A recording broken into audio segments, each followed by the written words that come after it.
Assalomu alaykum. Qanday ahvolinglar, yaxshimi? Bugun biz Qum bosgan shahar romanining 5-bobdan boshlab o'qishni davom qilamiz.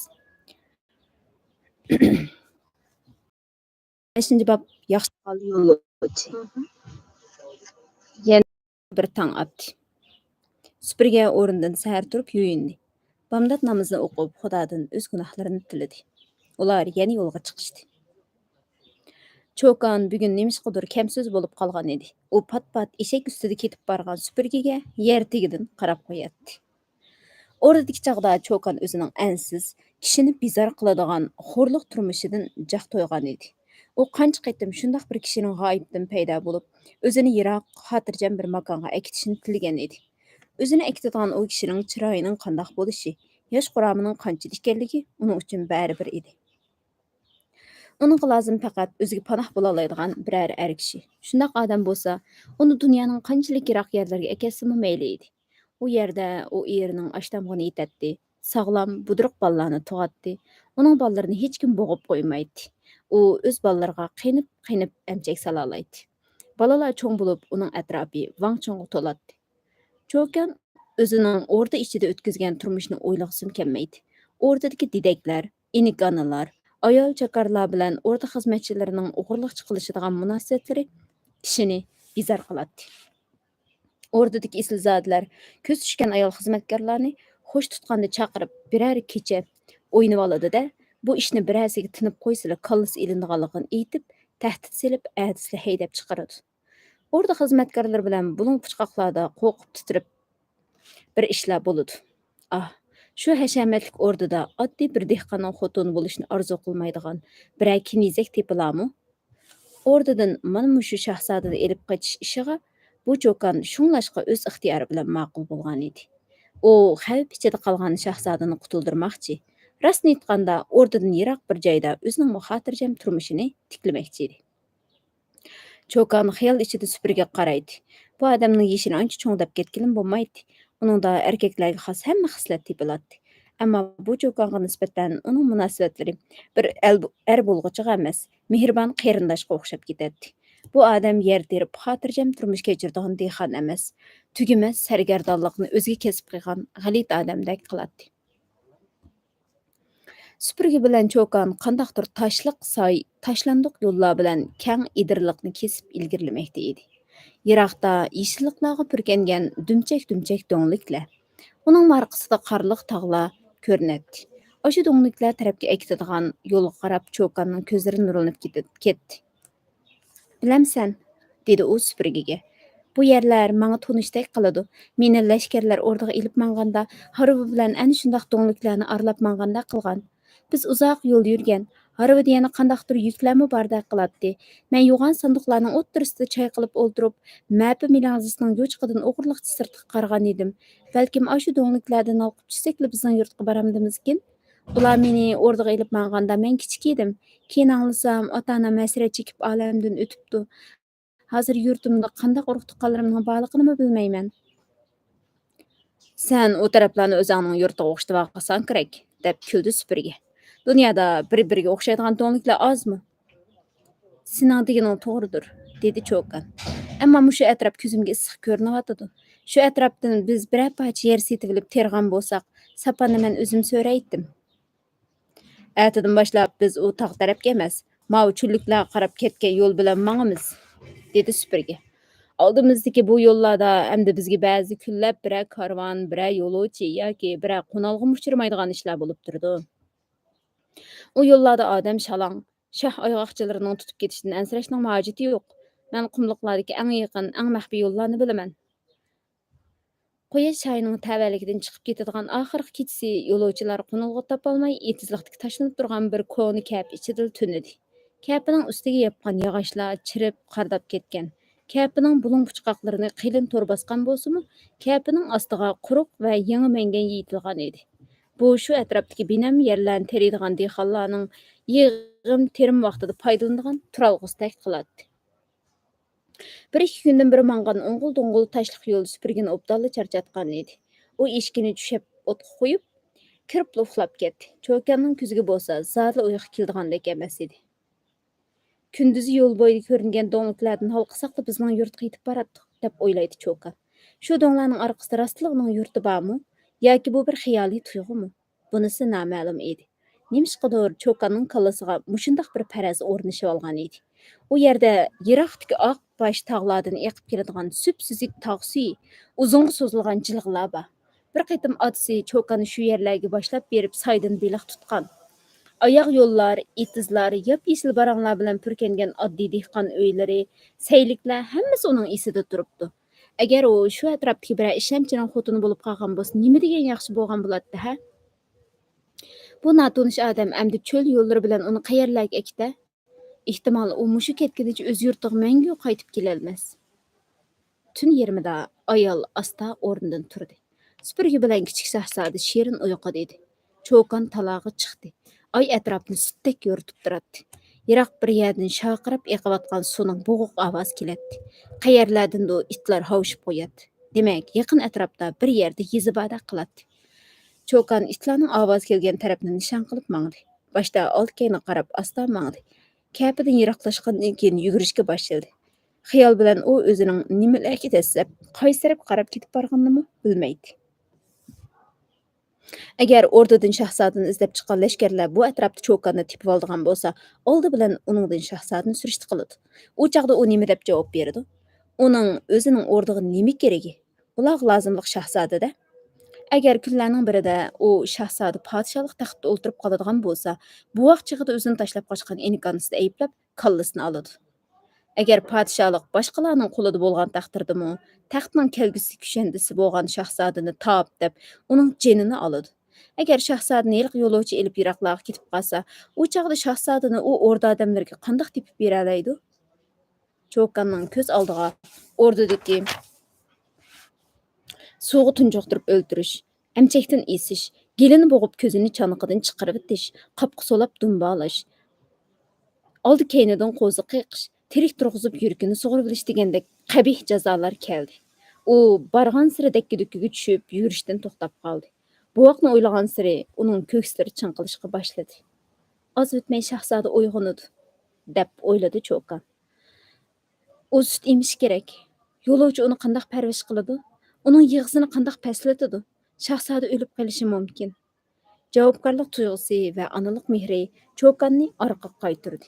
U kapiga qayta yaqinlashib keldi. Bola bilan supurga yana tatliq uyquning ilkida edi. Tinch kechida ularning cho'nqur tiniqi sirtqimi anglanib turadi. Çokan putining uchida dastlab kirib bolani qo'lga oldida deminini chiqarmasdan kapidan yiroqlashdi. Ondan u shahzodani mahkam quchoqlab shamoldek itdek yugurib ketdi. Aymo uningga ergishib yugurayotgandek qiladi. Supurga saharda uyg'onib, yenida Çokan bilan bolaning yo'qligini ko'rdi. U talog'i chiqdi. Atrofga qaradi. Hamma yoq jimjit. Kecha-ichi to'yib o'tlagan sura eshak o'rinliq bilan to'piga eg'inib yotadi. Eshak egisini ko'rib erinchaklik bilan o'rnidan turib, kirilib silkindi. Çokanning qarsimi ko'rinmaydi. Supurgining ko'nglidan bir gumon kechgandek qildi-da, qaytib kirib ayol yotgan o'rinni tutib ko'rdi. O'rin allabir muzlab ketgan edi. U yana kapidan chiqdi. Yiroq bir ufuq siziqi atrofida shafaq lavuldab, yangi bir quyoshning ko'tarilish oldida turganligidan xabar bermoqda edi. Atrofda saharchi qushqashlar churqlashadi. Saharning sof va muzdek havosi kishini andiktiradi.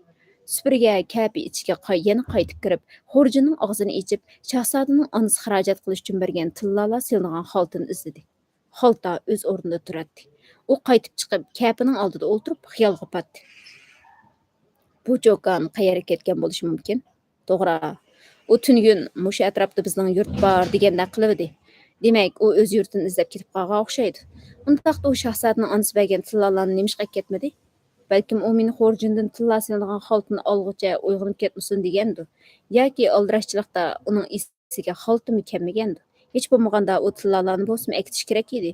Bu pullar menga taalluq emas. Shahzodaning rasxut uchun berilgan dunyo emasmidi? Hey, kam aql xotin. Sen muncha aldirab qochmasanmi, o'zimning yurtga ketay desang, seni to'sib qolamdim-man. Turibla supurga g'ayribliq va yolg'izlik yetgandek bo'lib qoldi. Çokan o'zining ajoyib kechirmishlarga to'lgan andishilik paranglari bilan yo'l bo'yi supurgini zeriktirmagan edi. Har bir o'tdan qo'nalg'ularda u supurgiga tamoq etib bergan, uning hojatlaridan chiqqan edi. Heliq shahzodachu bu dunyoda eng pok, eng yavaş, texi hech bir gunoh o'tkazishga, hech kimga zulm silishga ulgurmagan hukmron deb mana mushu shumtakni desa bo'ladi. Bu narsidimi inkonsining ko'ksini mahkam qamollab, ochko'zlik bilan imib, ularning qashida pushildab uxlab, obdan hamra bo'lib qolgan edi. Supurga cho'konning qaytib kelib qolishini umid qilib, kun xilli o'rlab ketgich kutdi. Ayol qaytib kelmadi. Supurga har xil farazlarni qiladi. Men bu ayolni ranjitib qo'ygandimanmi deb o'ylaydi u. Yo'q, men uni xapqig'ida ketish qilmadim. Balkim u ketsa balni talog'a hojatga chiqqan bo'lsa, ularni yovvoyi hayvonlar yeb ketgandimi? Yoki jinnolvoslar elib qochganmidi? Yo'q. Cho'kan oltin qo'shlarning xaltini olmagan bilan shahzodaning yo'gak, pochpirat latlar chigilgan bo'pini unutib qolmay ekitibdi. Demak, u endi qaytib kelmaydi. Supurga nars keraklarini elib, eshikning yeniga kelib, yo'lga chiqishga tayyorlik qildi. Nimishqidir uning ko'ngli yerim edi. Xo'sh, eshigim, dedi u eshak sakrab menib. Yo'lda qo'shilgan yo'ldosh hamra bo'lmabdi degan mana shu. Yana ikkimiz yolg'iz qoldik. Qani, olg'a. Bizning haqiqiy yo'ldoshlarimiz texa oldimizda. Supurgi shundoq dedi-da, bir necha qadam mangmayla, tuyuqsiz bir ish esi kelib, eshakning tizginini tortdi. To'xta, balkim shu xotinning o'zi olbasdidu. Bo'lmasa bir kechada yenimizdan qanday g'oyib bo'ladi? Uning qoldirgan izlari qani?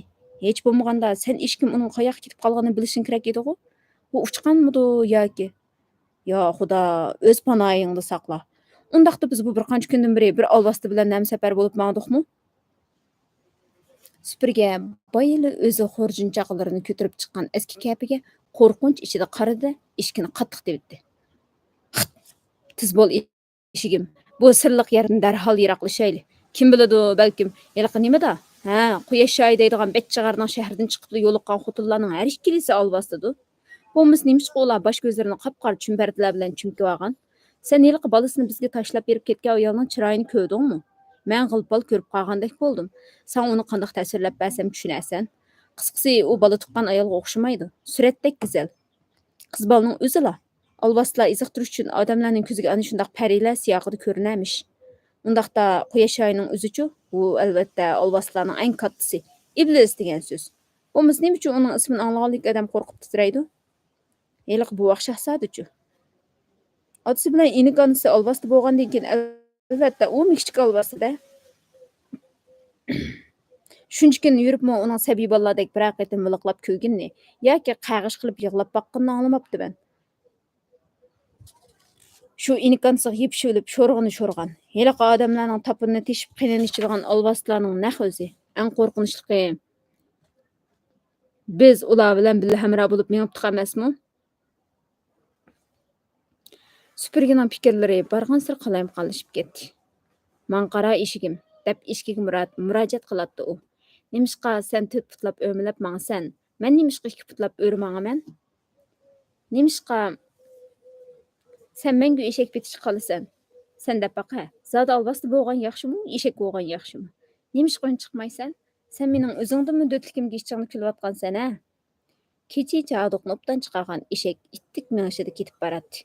U egisining mundaq to'xtamay muloyiz qilib, nimalar to'g'risida so'zlab menishga ko'nib qolgan edi. "Bir ish zodi esimdan chiqmaydi" deb so'zini davom qildi supurga. "Bu uzoq yillarning oldida bo'lgan voqea. U chaqda tex anangning qo'sqidini to'ralmagan. Men sening dadangning dadasini minib yurgan chog'larim edi. Keng bir ochiqchilikda ketib bordik. Qayerdan paydo bo'ldi bilmadim. Oldimizdan tuyuqsiz to'y tatib kelayotgan top chiqib qoldi. Topning oldida kanay sunay ichlar minibdi. Arkadagi harvada nag'ir dumbaq chalg'ichilar o'ltiribdi. Uning orqasida taqdirbonga selib qizni kelishibdi. Ay hay, ömrümde mundaq katta to'yni ko'rmaganman. Nag'ir sunaylarning ovozidan qulog'im pang bo'lib qolayli dedi. Bir chaqda taqdirbonda o'ltirgan kelin qizi qarab qetib turib qoptiman. Odam bolasimi shuncha chiroyli bo'lamdi deyman. To'ychilarning meni qistab yo'lning chetiga ochqib qo'yganini tuymay qoptiman. To'ychilar uzab, tex yo'lning chingim besilmay turadi bir meni. Yigit deb chaqirganda qilib qoldi. Burilib qarsam, orqamda purkanchilik bir ayol turibdi. "Xenim, meni chaqirdilarmi?" desam, "O'ylanamdilar", dedi u. "Boyaq to'yning qiziqchilik kalamdan ketmagan bo'lsa kerak. O'ylanadigan ish bo'lsa, shu taqdirbonda o'ltirib o'tib ketgan qizdek qizga o'ylansa", debdiman. Öýlendigan niýetleri rastly bolsa maňa ägişip maňsla. Men sizge şu kızın saňlysyny tonyşdyryp goýaý. Saňlysy hädisdimi çyraýlyk? Dedi ayol. O çagda meningmi tehi ýaş, telwe wagtlarym. Tola oýlanyp turmaýly ýylyk bir kenjilik aýalga ägişip maňdym. Kançylyk ýol baskanymyzy bilmeýmän. Bir çagda çoň bir kölniň ýeninden çykyp galdyk. Köl boýda katta bir imarat turupdy. Şunçalyk çoň öýde bir madem görünmeýdi. Pürkenjilik aýal egilip, "Qani hoş" dep meni öýge başlady. Eşekni işik aldyda kaldyryp, muşundaq eski çoraklarym bilenla gilemler silingan öýge kirip ketdim. Pürkenjilik aýal meni uzun ketken dahlizlerden ötküzüp, ýokur töwen pelempeýler bilen alaýda ýasalgan bir has hujraga başlap kirdi. Hujra içiniň qandaq bezelgenligini, öý içideki qymmat bahalyk närs kerekleriniň qançalyk esilligini men saňa aýtyp bärsem bäribir düşenmeýsin. "Sile aýtgan ýylyk kız muş öýde turamdy?" dep sordum men. Ayal meni qat-qat körpüler üstüde olturguzdy-da, üstüdeki çümpertlerini elip etdi. Haýranlykda agzymny içipli gapdy men. Aldymda ýylyky men tähtirwandy körgen kilindimmi çyraýlyk we ýaş bir kız turupdy. Maňa quýaş bulutlar arasydan tuýuksuz çykyp çaqnap ketgendek, osmandyk tolunay aldymga domalap düşgendek bilindi. "Sen adammy, jinmi?" dep soradym. "Nime deseň şu?" dep erkilginiç kelip maňa taşlandy. O kız meni taňga ýakyn uzutup goýdy. "Pat-pat kelip turuň" dedi. Kelgende izip galmaslyk üçin öýüniň pelempeýlerini sanap düşdüm. Öýüniň aldydaky çoň kölni belgi kılıp etrapyny opdan körüp aldym. Eşkimni minip haýır dep ýolumga ketdim. Aradan bir gün ötmeýle ýylyky jananny ýene segindym. Eşkimniň beşiğine arkaga burap ýetip gelsem, ýylyk men belgi kılıp algan ýerden nädimi çoň köl, katta imarat bolsun, käň bir oçukçylyk, tutaş ketken çöl sozulup ýetipdi. Ýylyk kyzyny men zadym unutyýanmadym. Aradan kança ýyl izledim, ömrüm boýtakçylykda ötüp ketdi, zadyl tapamadım. Ihtimal şu çagdamy men hiç qandaq bir kyzyny köwmegendimen. Belkim o bir düşdü, bilemsen. Bu haýatlyknyň tegige, Allah yaratgan möjizleriniň çigige ýetkili bolmaýdy. Biz körünüp turgan bu dünýä belkim bizniň közümizde körüngendekdir. Ýa-ki undaq emasdy.